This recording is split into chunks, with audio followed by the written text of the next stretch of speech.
What up, YouTube? My name's Denny. I'm an American, but I live here in Ho Chi Minh City, Vietnam. Thanks for watching my video. I usually make my videos on the back of a motorbike when I'm riding through the city, but today I'm going to try to do it from this coffee shop. It's my favorite coffee shop. It's real comfortable here. It's a bit noisy to make a video, maybe. I have an alley right here to my right and a PA system over here on my left. A couple big fans behind me, but I have my headphones tucked into my shirt here, so I think you can hear me okay.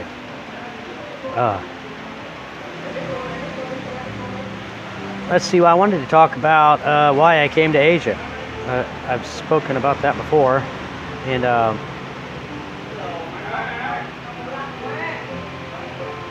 I guess I'll talk a little more about it right now. The reason I came to Asia, the main reason I came to Asia really was to meet a girl. I'm from Indiana in the USA. It's a lot of people don't know where Indiana's from unless you're an American. Of course, it's in the Midwest, and it's in between Chicago and New York. It's agricultural. It's kind of rural. It's spread out, and it's a bit boring.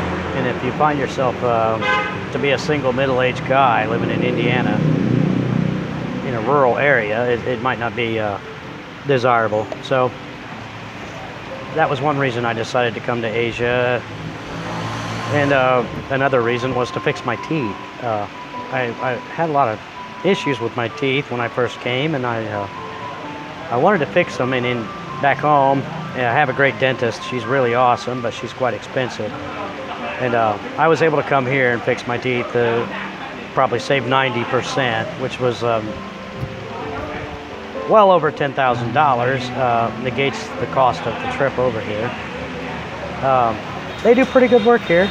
I've had work done down in the provinces, and I've also had work done here in Saigon, and no complaints at all. They have updated facilities, and they have well-staffed clinics. They don't always speak English. It's you got to deal with that when you leave the USA. But I also had surgery here when I broke my arm, and I had that done down in the provinces, not here in Saigon. It worked out pretty well. My boss down in Kai Lai, who is a great guy, great family, real good people down there. And he was a doctor before he retired, and so he helped me get hooked up with a surgeon. Because if you need surgery here, you're going to have to basically get hooked up. Somebody's going to have to hook you up is what's going to have to happen. I tried to have surgery here in Saigon, and they were asking for some sort of a permission slip document from the U.S. government. Okay. I don't know what it is they were looking for, and I never did get anything like that. I was able to have the surgery, but I think the surgery for my arm was about $300. They put titanium in my wrist, and I'm good to go, mostly. And I had a little motorbike accident. It takes some getting used to driving in traffic here, for sure. And he also removed a cyst from my neck. He threw that in for free. So having surgery here is it's a little scary because the doctors don't speak English, and you can't ask them any questions. You can't. It's everything you tell them you have to relay to them. But fortunately for me, my boss's daughters were there, and they were very helpful. They speak English pretty well. His youngest daughter lives in Michigan, and she's going to be a pharmacist, and her English is fluent. So they were a blessing to me when I was going through all that. The people here are super nice. People are very nice, and the Vietnamese people are so hospitable. It's easy to live here. It's one of my favorite reasons to live here in Saigon and in Vietnam in general, because the people are so cool. They're really cool. Very friendly all the time. So almost all the time. So I'm working as a teacher, of course. A lot of people come over here and find jobs teaching. I had originally went to Cambodia and started teaching there. That's where I started my English teaching career. And I met a real nice British guy who was running a school over there, and he liked me real well, so he hired me. Despite the fact I had no experience, and I went and did a demo for him, and I tried real hard, and they liked me, so was able to get a job teaching there. 6 months of that, or 6 or 8 months, whatever, and then I came over here to Vietnam. I didn't make a good living there in Cambodia. I ran out of money pretty much. The schools typically pay monthly, and they have, they take a week off every 9 weeks, and then there's a holiday every month for about a week, so you end up teaching about 3 weeks out of the month, and all in all, I was making between like $500 to $700 a month in Cambodia. And even though it's not that expensive to live there, if you're an American, you can't live off of that.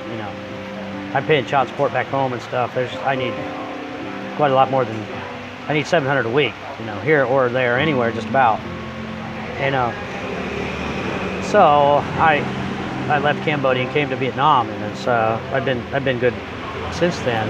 It's easy to find work here, and the pay rate's quite a bit better than in Cambodia. And the Vietnamese, they're really on fire to learn English. They care about their kids a lot, and they realize going forward in the world economy, it's going to be beneficial to know English. The thing about it is, I think the Vietnamese language and the English language, they're so far apart, it's like a big chasm between them, and it takes a lot to cross that, right? You need to, if you can imagine, forcing your young children to learn Vietnamese fluently, you'd have to get a teacher for them. You wouldn't be able to do it yourself. And that's what they do here. They have a bunch of language centers set up, and I teach in a language center and I teach in a preschool. And between the two part-time jobs, I'm able to pay my support and pay all my expenses, and even manage to save a little bit sometimes.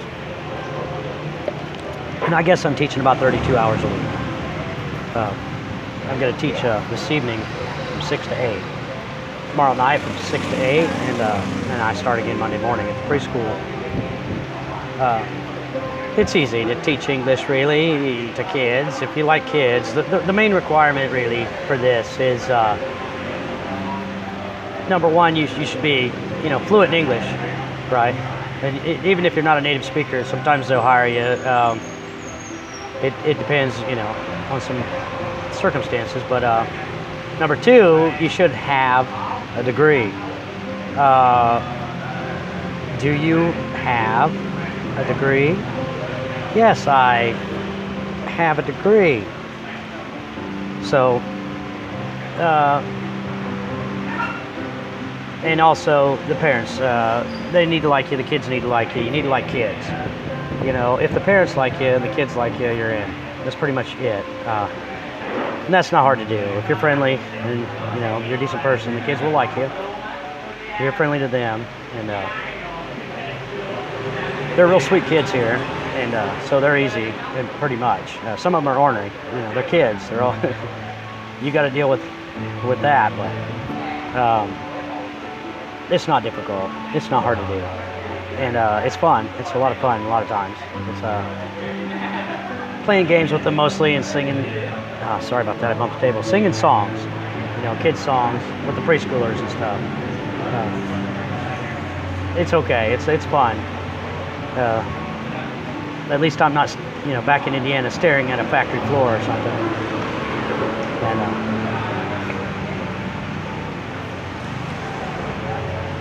so I've really enjoyed teaching here, and I'm going to have to go back to the USA pretty soon and probably give up my teaching career to do something else back home. But I'm not too excited about that.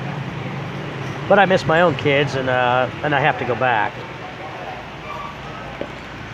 I can't really talk that much about that.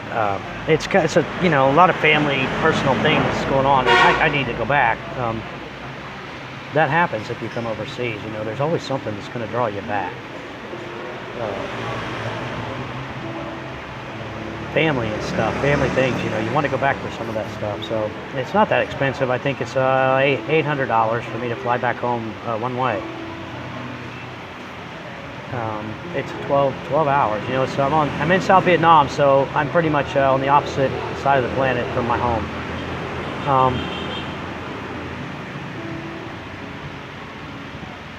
I've got a buddy of mine who lives up here he lives in Hue. It's up there between Hanoi and Da Nang in the north. And he flies home maybe once or twice a year. He's got his son here, who's only about 12 years old.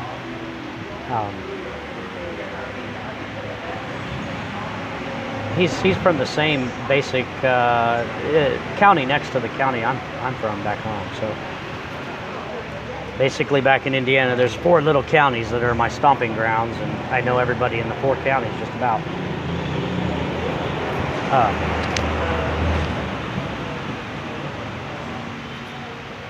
Let's see, what else did I want to talk about? I'm a little bit awkward at making videos when I gotta look into the camera. I gotta see myself, but hopefully this is gonna turn out all right. Dating in Vietnam. One of the reasons I came to Asia is because I wanted to meet a girl. I actually had a girlfriend online when I came here, and I dated her for like a year online. And I'd been dating girls online ever since my divorce, right? Girls from all over Asia, from Pakistan to India to Thailand, all over. Met a lot of girls, and but I didn't know anybody from Vietnam. I didn't know I was coming to Vietnam, actually. When I left Cambodia, I had a choice between Thailand and Vietnam, and maybe I didn't really want to go to China. Well, not into China. Thailand and Vietnam was my choices, basically. If I wanted to teach and live in Asia and meet a girl, and so I picked Vietnam. Heard that wages were a little higher, and I'm happy that I did. I have a really, really lovely fiancé, and she's super sweet. She has a heart of gold, and I'm real happy that I met her. And we met on Tinder, which is real easy to do. It's you meet people right away. It's real easy to meet girls here in Vietnam, probably anywhere, certainly in Saigon. I dated a lot of girls. I met a lot of nice girls. I met a nice lady right off the bat when I first came here. I met her almost like in the first or second day.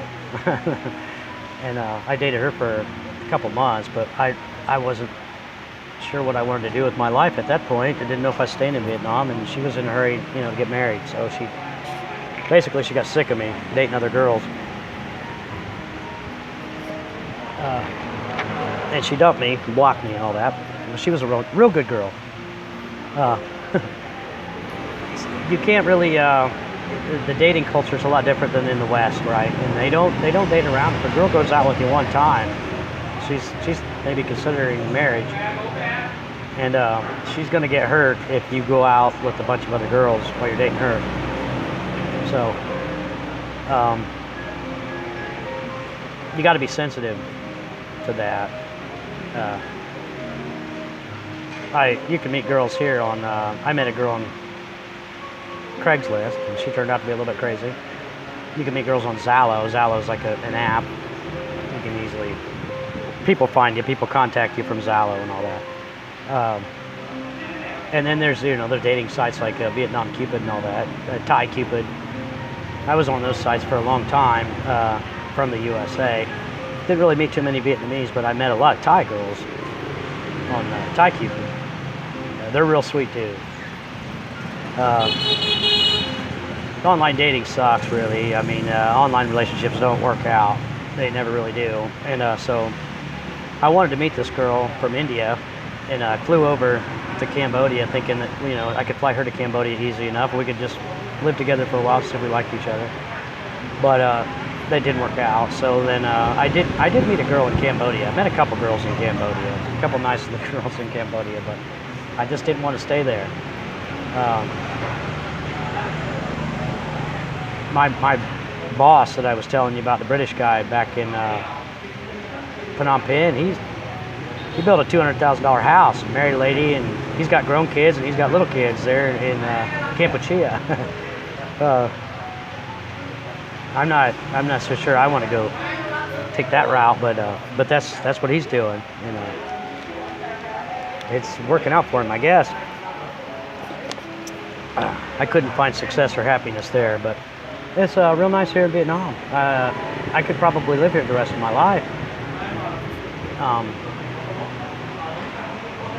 But for a while, I have to go back. I have to go back to the West. I don't really have a choice. I have to patch things up with my kids. I'm worried about my kids. I haven't been talking to them a lot lately. They haven't been talking to me. I'll put it to you that way. And that's starting to bother me, trouble me a lot. So, you know.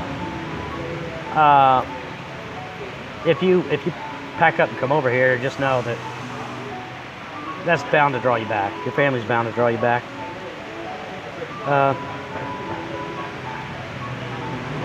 And you never really give up your American citizenship, you know. A lot of my friends in the West, like on Facebook and stuff, you know, I still have opinions about politics and stuff because I'm an American.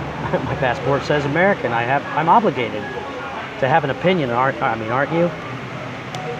If you're a citizen, you know, it's a democracy. You're supposed to be informed and participate, I think. A lot of people think you leave the country and somehow you forfeit your right to have an opinion. That doesn't make any sense at all. Sometimes I rant in my videos about politics. It's no big. It's just my opinion, right? Because I know they're going to take it away someday. It's the trend.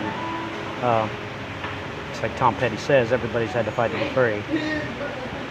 And obviously, this isn't going to be too much longer. You're not going to be allowed to have one. An opinion, that is.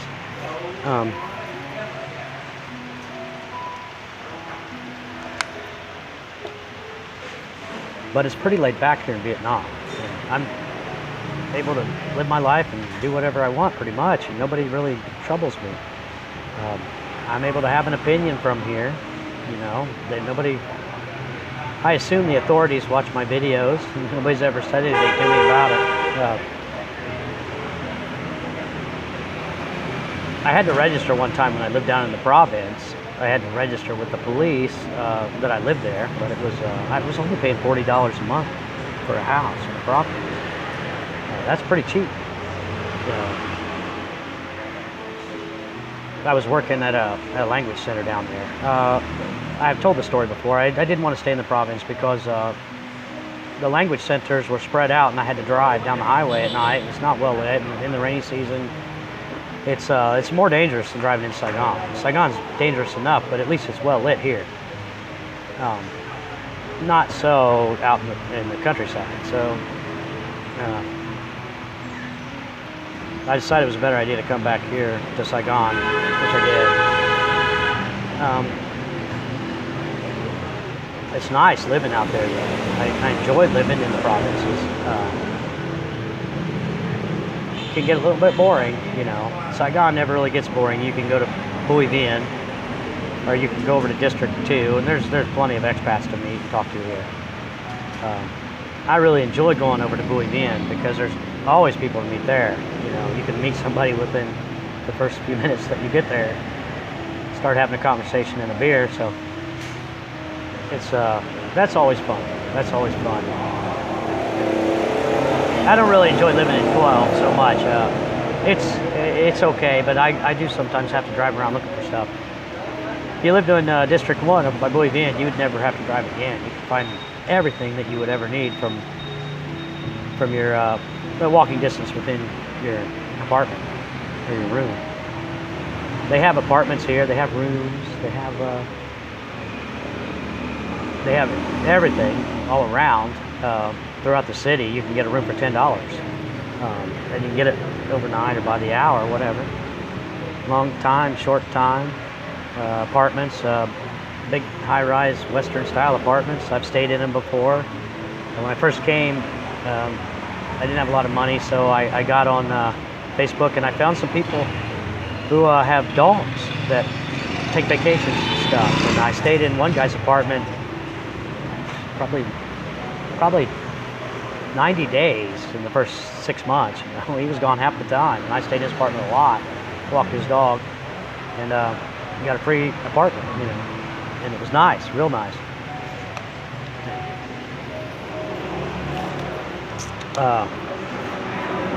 Because when I first came here, I started out staying in a hostel over in Bui Vien, $4 a night. Came here with a buddy of mine, a guy I met in Phnom Penh, and he had come from China and was teaching up there. He had a little money. He tried to make it in Cambodia. He didn't like it either. Some people like it there. Some people like it. When I went back to Cambodia recently, you know, I saw teachers sitting there on 172 having a beer at exactly the same spot I left them 2 years ago. They like it there.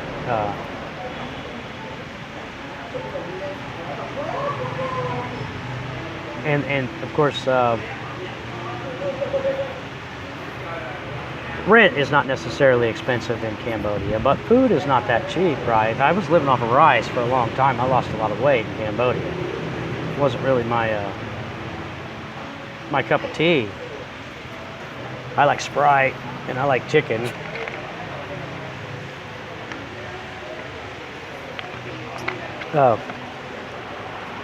Just like everywhere in Southeast Asia, though, I left Cambodia and then went back 2 years later, and they've improved the place quite a bit. They're building, adding on to the city, and adding new buildings and new stores and shops and all kinds of places. So same thing here. There's a lot of construction going on. There's a lot happening. The economy's growing.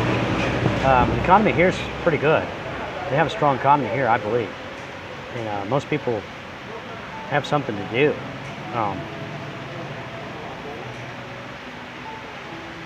My girlfriend, my fiancé, she works 12 hours a day, pretty much every day of the week.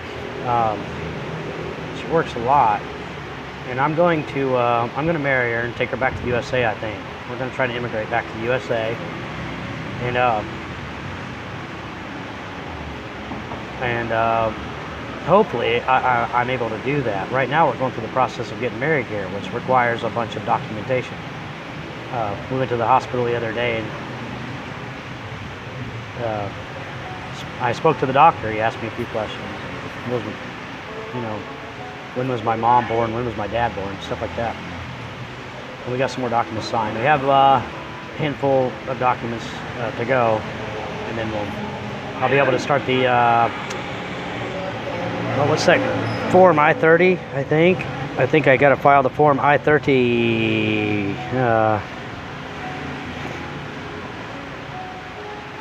Let's see. I had it up here.